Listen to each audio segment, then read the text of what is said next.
Le dragon de sucre et la montagne fondante. Il était une fois dans une vallée enchantée baignée de lumière douce et de parfums sucrés. Un dragon pas comme les autres. Ce dragon était fait de sucre cristallisé, avec des écailles brillantes comme des bonbons colorés. Et il s'appelait Sucrion. Chaque nuit, quand les étoiles scintillaient dans le ciel, Sucrion s'envolait silencieusement vers la montagne fondante. Cette montagne merveilleuse était une colline magique, faite de caramel chaud, de chocolat onctueux et de guimauve douce, qui semblait toujours fondre doucement sous le soleil, sans jamais disparaître. Ce soir encore, je dois cacher les bonbons pour que les enfants puissent se rêver en douceur, murmura Sucrion en battant lentement des ailes. Il portait dans ses pattes des sacs remplis de friandises colorées, des sucettes en spirale, des oursons en gélatine et des petites perles de sucre pétillant. Avec soin, il les déposait dans des cachettes secrètes creusées dans le caramel tiède. Chaque bonbon avait une place spéciale, comme s'il participait à un grand secret. Alors qu'il posait une guimauve rose sur une branche de chocolat, une petite voix s'éleva. « Sucrion, tu as encore apporté des douceurs ce soir ?» C'était Lucie, la fée des rêves sucrés, qui flottait près de lui, vêtue d'une robe scintillante faite de sucre glace. « Oui, Lucie, » répondit le dragon avec un sourire doux. « Chaque nuit, je veille à ce que la montagne reste joyeuse et que les enfants trouvent qu'ont des bonbons dans leurs rêves. Sans ces douceurs, leur nuit serait bien triste. » Lucie hocha la tête avec gravité. « La montagne fondante est un lieu magique, Sucrion. Tes bonbons protègent la vallée de la tristesse et apportent de la lumière même dans les nuits les plus sombres. » Oui. Le dragon s'installa alors sur une corniche de caramel durci, regardant les étoiles qui commençaient à briller plus fort. Parfois, je me demande comment tout cela a commencé. Pourquoi suis-je le gardien de ces bonbons ? « Parce que, » répondit Lucie en posant une main douce sur son épaule sucrée, « tu as un cœur pur, Sucrion. La montagne t'a choisi pour répandre la douceur et la joie. C'est un rôle important. » Le dragon hocha lentement la tête, rempli de fierté et de tendresse. Il regarda une dernière fois les cachettes remplies de friandises, puis prit son envol pour retourner au cœur de la vallée. « Demain encore, je reviendrai, » murmura-t-il en disparaissant dans le ciel étoilé. Et pendant que la vallée s'endormait doucement, le dragon de sucre veillait, gardien des douceurs, prêt à protéger la montagne fondante et à faire briller les rêves des enfants. Le matin se leva doucement sur la vallée enchantée, baignant la montagne fondante d'une lumière dorée et chaleureuse. Sucrion, le dragon de sucre, ouvrit ses yeux brillants alors que les premiers rayons du soleil caressaient ses écailles sucrées. Il s'étira, puis s'envola vers la montagne, qu'il gardait avec tant de soin chaque nuit. Mais en approchant, son cœur se serra. La montagne, d'habitude si pleine de couleurs et de douceur, semblait différente. Lisse et vide, elle avait perdu ses éclats sucrés. Plus aucun bonbon ne brillait dans le caramel fondant. « Non, ce n'est pas possible !» s'exclama Sucrion en posant doucement ses pattes sur la surface lisse. « Où sont passés tous mes bonbons ?» Il survola la montagne, cherchant partout, regardant dans chaque crevasse de chocolat, sous chaque branche de guimauve. Mais il n'y avait rien, pas même une miette de sucre. Soudain, il sentit une chaleur étrange. La montagne fondante fondait plus vite que d'habitude. Le caramel coulait en rivière dorée. Les guimauves s'affaissaient et les chocolats fondaient en petites flaques. Inquiet, Sucrilon se posa auprès de Lucie, la fée des rêves sucrés, qui venait juste d'arriver, alertée par ses battements d'ailes. « Lucie, » dit-il avec une voix tremblante, « tous les bonbons ont disparu cette nuit. La montagne fondante s'efface plus vite. Quelque chose ne va pas. »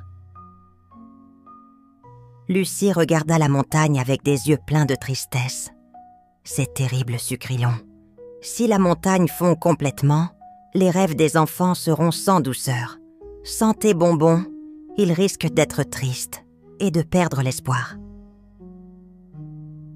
Il faut que je découvre ce qui s'est passé, » déclara le dragon en serrant les poings sucrés.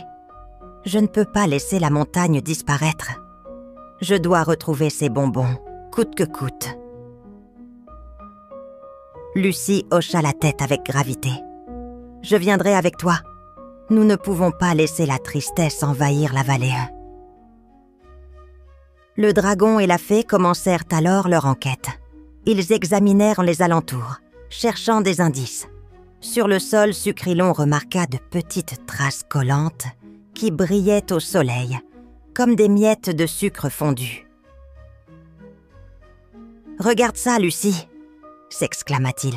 « Ces miettes pourraient être la piste de celui qui a pris les bonbons. »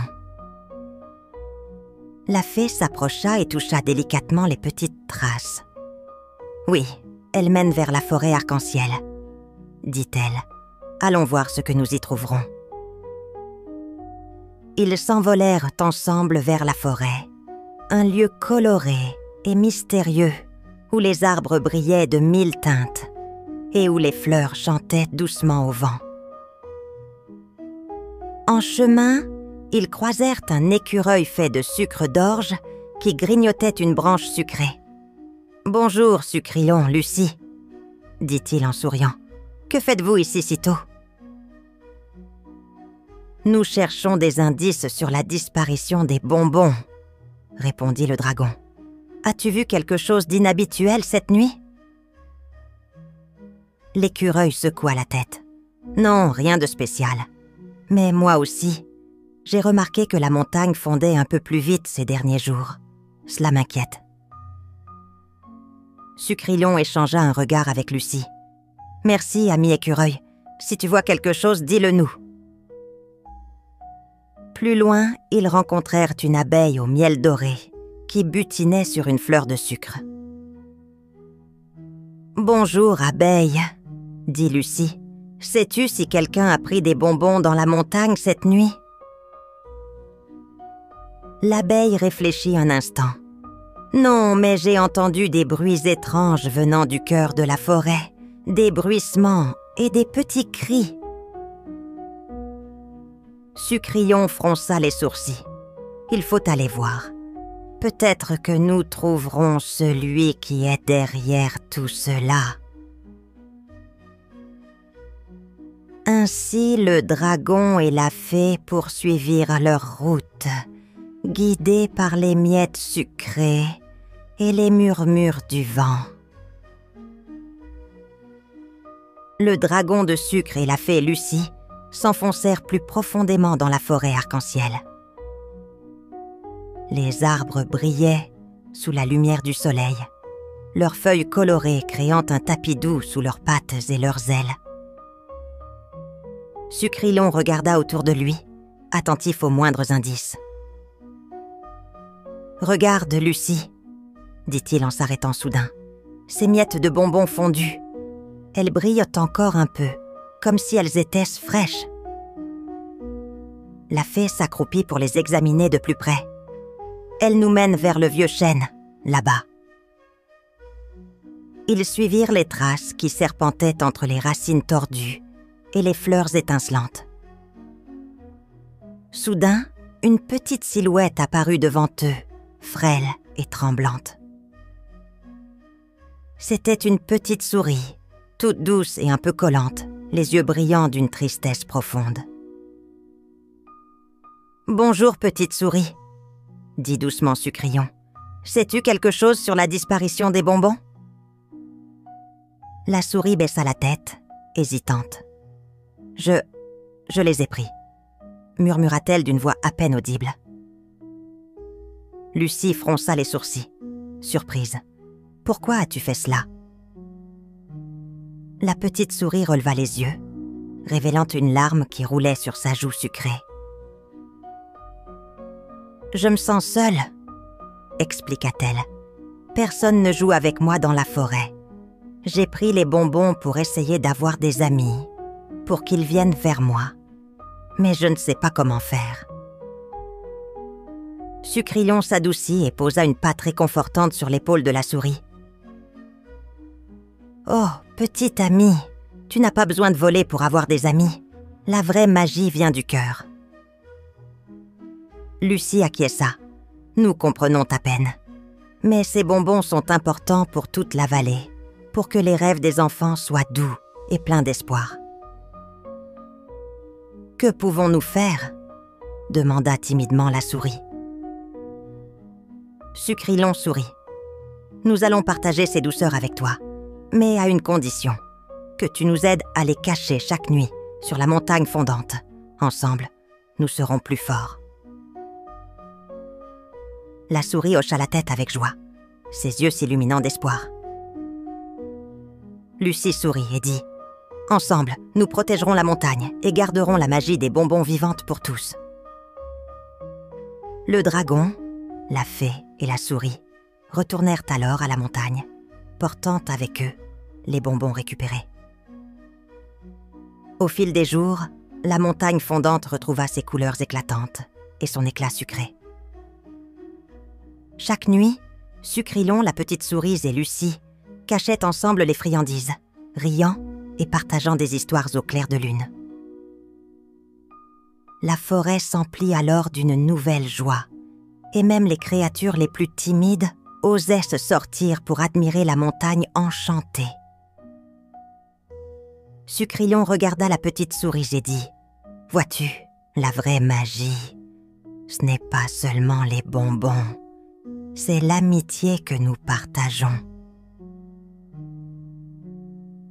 La souris sourit, sentant son cœur se réchauffer comme jamais auparavant. Les nuits étaient redevenues douces et paisibles sur la montagne fondante. Le dragon de sucre, Sucrion, la fée Lucie et la petite souris s'étaient scellés d'une belle amitié, unissant leurs forces pour protéger ce lieu magique.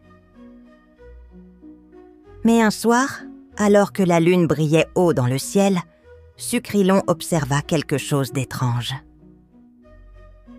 La montagne semblait un peu plus brillante, presque comme si elle respirait, pleine d'une nouvelle vie. « Regarde, Lucie, » dit-il, « la montagne fondante ne fond plus aussi vite qu'avant. Elle semble heureuse. »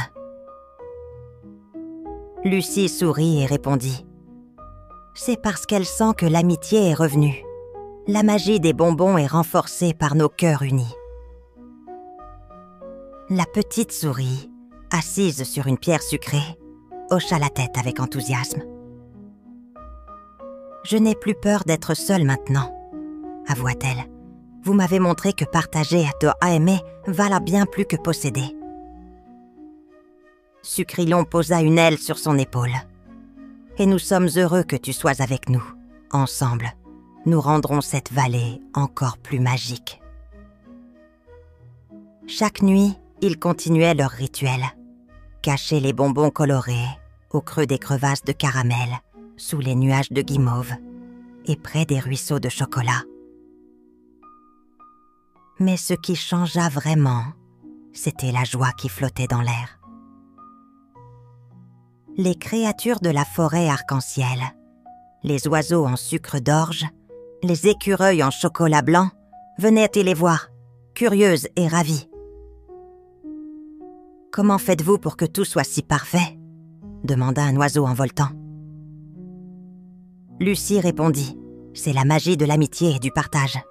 Quand on donne avec le cœur, tout devient possible. » Un soir, alors que le vent chantait doucement dans les arbres, Sucrilon regarda la montagne fondante scintiller. « Cette montagne ne fondra plus jamais comme avant, » murmura-t-il. « Parce que maintenant elle est protégée par plus que du caramel et du chocolat. Elle est protégée par l'amour. » La souris sourit, sentant sa petite poitrine se gonfler de fierté. « Merci de m'avoir accepté, » dit-elle simplement. Sucrion pencha sa tête de dragon et dit « Tu n'as pas besoin de remercier. Nous sommes une famille maintenant, et les familles se partagent tout, surtout la douceur de la vie. » Et ainsi, chaque nuit, les étoiles brillaient plus fortes au-dessus de la vallée enchantée, comme pour célébrer la nouvelle harmonie. Les enfants qui rêvaient au loin avaient désormais des rêves plus doux et plus colorés que jamais. Le dragon de sucre regarda une dernière fois la montagne, puis murmura « Que la douceur et l'amitié guident toujours nos pas. » Morale de l'histoire. La vraie magie ne vient pas des choses que l'on possède, mais de la chaleur que l'on partage avec les autres. Apprendre à s'ouvrir aux autres et à donner sans attendre en retour rend la vie plus belle et plus douce. Merci d'avoir écouté notre histoire. Pour nous soutenir et découvrir d'autres récits fascinants, visitez notre page Ko-fi. Chaque geste compte et nous aide à continuer à créer pour vous. Le lien est dans la description. N'oubliez pas d'abonner, petits amis. À bientôt!